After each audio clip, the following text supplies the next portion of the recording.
جدير مديحي عالم العصر قائد وبدر ظلام الجهل للجهل طارد أرى مركبي نحوك طرف البلاغة الذي شأوه في درك وصفك جائد قدي مركبا حتما فيوضات ربنا إذا جف عقلي أو إن الفكر جاء. Il dit والفصل الثاني والثلاثون, le chapitre 32.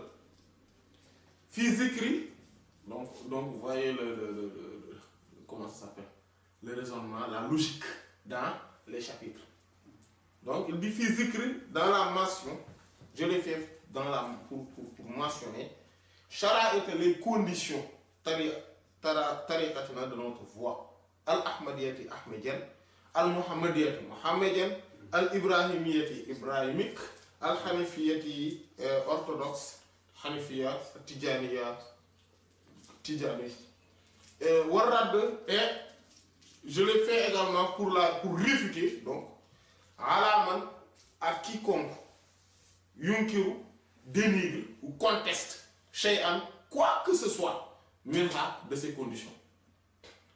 Voilà. En fait, on a vu que la condition, on avait vu, hein,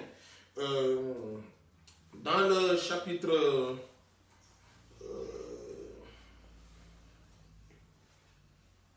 22, dans le chapitre 22, dans le chapitre 22, on avait vu que il y avait une condition qu'il avait précisée, qu'il avait mise à part et l'a démontrée. Cette condition, c'est quoi? C'est le fait de se limiter, de se restreindre à un seul maître, de ne pas faire la ziyara, la visite spirituelle à un autre maître que le sien. Et cette condition-là fait partie des conditions les plus contestées par les ignorants.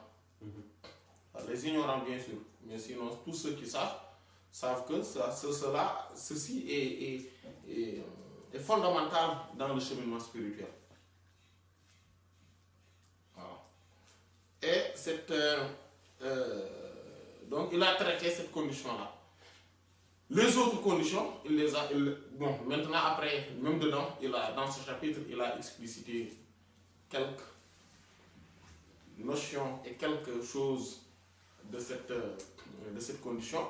Mais de manière générale, il a parlé aussi des 23 conditions de la tariqa.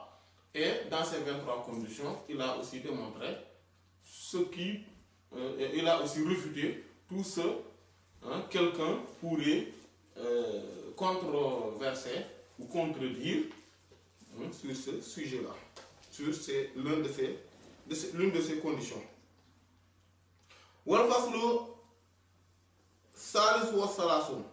Et le chapitre 33, il dit que fi bayanil azkar, je l'ai rédigé, fi bayani dans la notification, al azkar des zikr, donc des litanies,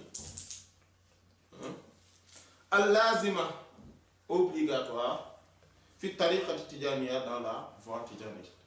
Donc dans la voie tijaniya, donc la tariqa tijaniya a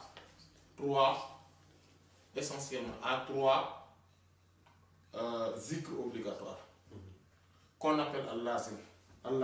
Donc al-lazim, comme nous avons l'habitude de le dire, al-lazim ne signifie pas le wird. Le wird, c'est le wird lazim, donc c'est le wird qui est obligatoire. Mais le lazim, al-lazim, c'est les trois. Voilà. Lazim, donc ce sont les trois qu'on appelle lazim. C'est le wird, la wazifa et le dhikr du vendredi après la asr. Ces trois-là, ce sont les zikr obligatoires dans la tariqa tijaniya. Et que tout tijani est dans l'obligation de faire et de respecter dans les conditions requises. Et donc, il faut connaître les conditions, donc traitées dans le chapitre 32,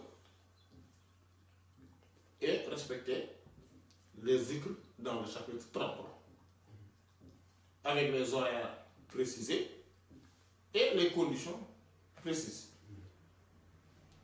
Voilà. la wazifa, quand on a la possibilité de le faire en jama'a, c'est-à-dire en réunion, on n'a pas le droit de le faire tout seul.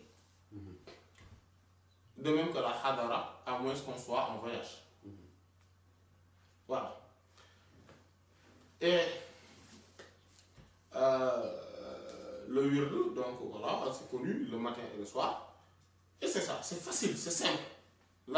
La tariqa, les zikrs de la tariqa ne sont pas difficiles à faire. Ce sont des zikrs qui sont courts, mais dont l'approvisionnement spirituel et les flux et provisions spirituelles sont immenses, incommensurables, insondables. Voilà. Mais, donc, c'est la petitesse ou de la quantité, donc le fait que la quantité est moindre, qui met les effluves, les flux qui sont dedans, la nourriture spirituelle, les lumières et secrets qui sont dedans sont immenses, incommensurables. Et ces zikrs constituent le plus grand secret dans cette tariqa. Voilà. Quand quelqu'un te dit je vais te parler d'un secret dans la tariqa, ce secret-là est en deçà de ces zikrs. Ces zikrs sont les piliers, les fondements les plus importants. C'est comme la salat, la prière. C'est quelqu'un peut te faire valoir quoi que ce soit, cela n'aura jamais le poids des prières quotidiennes, des prières canoniques.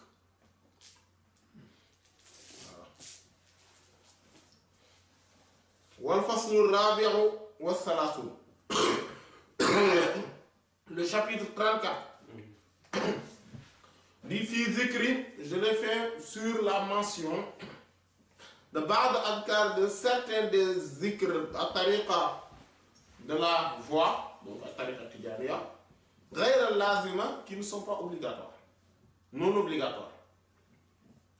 Allati, qui yu'ta et sont donnés ou doivent être donnés, ba'daha, certains d'entre eux, bil izn, avec l'autorisation donc spéciale, wa talqin, et donc la transmission initiatique, lil khawas, à l'élite, min ahli tariqa, des gens de la voie de cette tariqa, duna al-awam, et non au commun, minhum, parmi eux.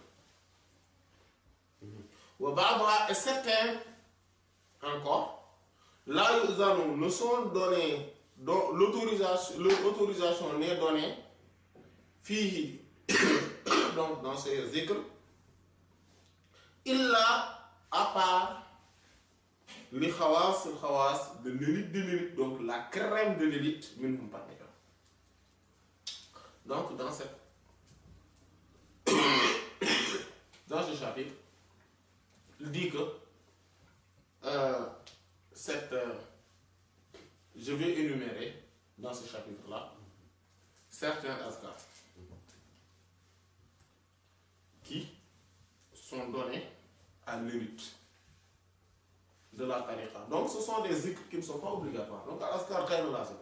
Donc il y a des zikrs qui sont obligatoires. Donc il l'a traité dans le chapitre précédent. Et dans ce chapitre, il traite des zikrs qui ne sont pas du tout obligatoires, mais qui sont d'une importance capitale, détiennent des lumières secrètes, des flux, des effusions, des dons, des faveurs immenses. Voilà, dans cette voie. Mais ces zikrs n'atteignent pas un degré les zikrs obligatoires. Les zikrs obligatoires sont les plus grands secrets. Maintenant, effectivement, comme ils sont particuliers aussi, ces zikrs-là ne peuvent pas être donnés à quiconque. On le donne qu'à ceux qui ont une certaine mainmise et une certaine évolution déjà prononcés dans cette tariqa. Ils sont arrivés à un certain degré dans leur évolution. Ils sont ancrés, voilà, ils se sont baignés dans la tariqa. Voilà. Donc, on peut leur donner l'autorisation à certains de ces esclaves. Tandis que, il y en a d'autres, même parmi ceux-ci, on ne donne qu'à l'élite de l'élite parmi eux. Donc, on voit bien que nous, on a commencé à banaliser, si on peut s'exprimer ainsi, et si le terme n'est pas vulgaire, bien sûr, que certains zikrs de cette tariqa. Voilà. Vous voyez, Cheikh Omar nous dit que certains parmi ceux-là, ils parlent donc de Hizb Sayfiyou, Musabat al-Ashr, etc., qui ne doivent être donnés qu'à l'élite de cette voie, l'autorisation. Il y en a d'autres qu'on doit donner qu'à l'élite de l'élite. Voilà. Voilà, ça ce sont les zikrs qui sont mentionnés dans les livres. Parce qu'il y en a d'autres qui constituent d'autres secrets encore plus dissimulés, qui ne sont pas mentionnés du tout dans le livre, mais qui se transmettent de bouche à oreille entre les élites, ou entre les élites de l'élite, entre la crème même de l'élite. Il y en a d'autres qui sont qui ne s'inscrivent pas dans du papier, sur du papier. Voilà. Ils ne doivent pas être inscrits sur un papier, etc. Donc il y a tellement de secrets dans cette tariqa, mais ces secrets-là, en réalité, ne sont pas des secrets parce que comme on aurait tendance à concevoir. Parce que nous, ce qu'on appelle secret, c'est juste quelque chose qui est dissimulé. Alors que ce qui existe réellement dans cette tariqa, ce sont des zikrs qu'on donne à certains qui nécessitent une autorisation spéciale ou encore plus spécifique, et d'autres qui ne le nécessitent pas. Hein? Voilà, acquis de droit. Voilà, acquis de droit, bien sûr. C'est ce qui existe chez nous. Voilà. Ce n'est pas le fait qu'il soit dissimulé qui est le plus important. C'est pour cela que beaucoup maintenant commencent à banaliser. Hein?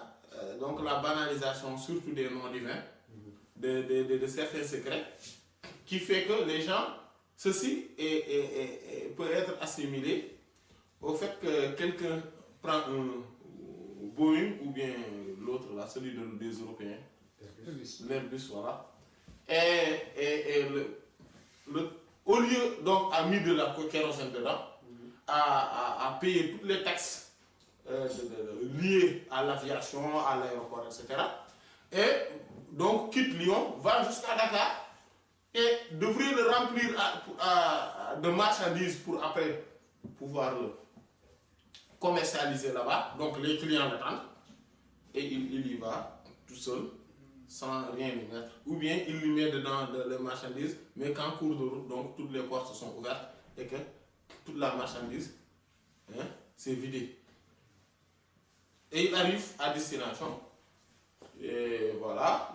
Donc les clients sont là, ils le portent plainte. Parce que voilà, ils lui ont, voilà, etc. Et il a perdu non seulement donc le kérosène, il a perdu également toutes les dépenses qu'il avait fait dedans, etc. Celui qui, c'est cette banalisation de ces noms-là, surtout de ces secrets. Il faudrait, ces secrets, on les transmet à ceux qui ont droit à cela. Ces secrets ne doivent pas être transmis par clientélisme. les choses, le cheminement spirituel ne fonctionne pas comme ça. Tout se passe dans le sérieux, dans le fait d'avoir comme objectif Allah. Subhanahu wa ta'ala. Ces secrets ne se vendent pas. Ça ne se commercialise pas. Comme on le voit là maintenant. Alors beaucoup. D'ailleurs, il y a certains même qui commercialisent les ijazas. Donne-moi tant, je te donne une ijaza.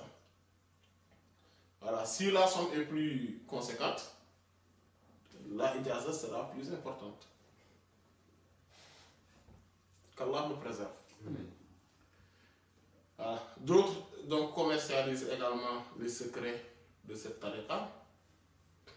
Et certains qui sont encore plus dissimulés sont également commercialisés. Allah nous préserve. Mais il faudrait donc celui qui a les lettres ou les textes de ces secrets-là, de ces zikrs, parfois on parle de zikr, parfois on parle de secret. Voilà.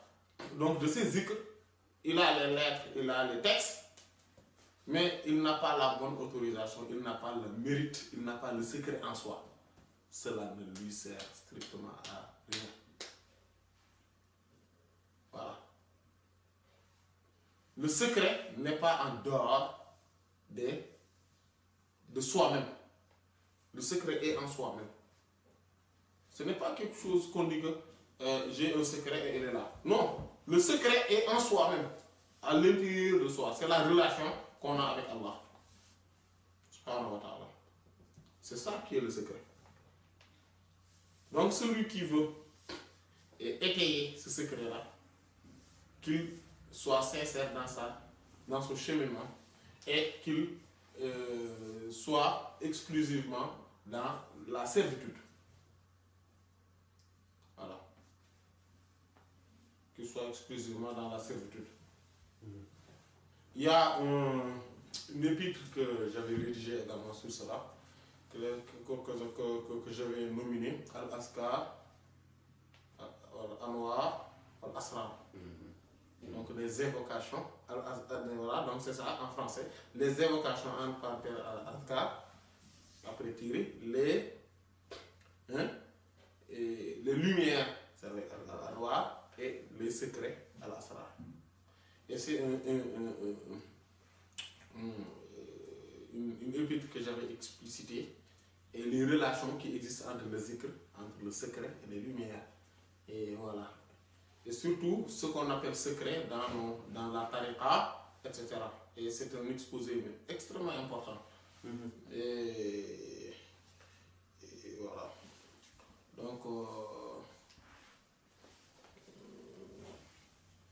et c'est de là, c'est là, dans ce chapitre, que prenne fin le premier volume, le premier tome du livre. Le chapitre 34, donc parmi les 55 chapitres, c'est ce chapitre-là que prend fin le premier tome du livre. Voilà. Et l'ensemble de ces chapitres-là, à part donc le chapitre 34 sur lequel on est, on a tout. On a donc fait la traduction et le commentaire, donc la traduction commentaire complète en Wolof.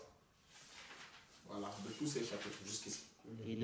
ولله وفيض الكتم نورا أحاطكم ويسقيك أنوارا وعمت أماجد وأسراره تسري كليث لفرهد على روحك الأصفى وظلت مكائد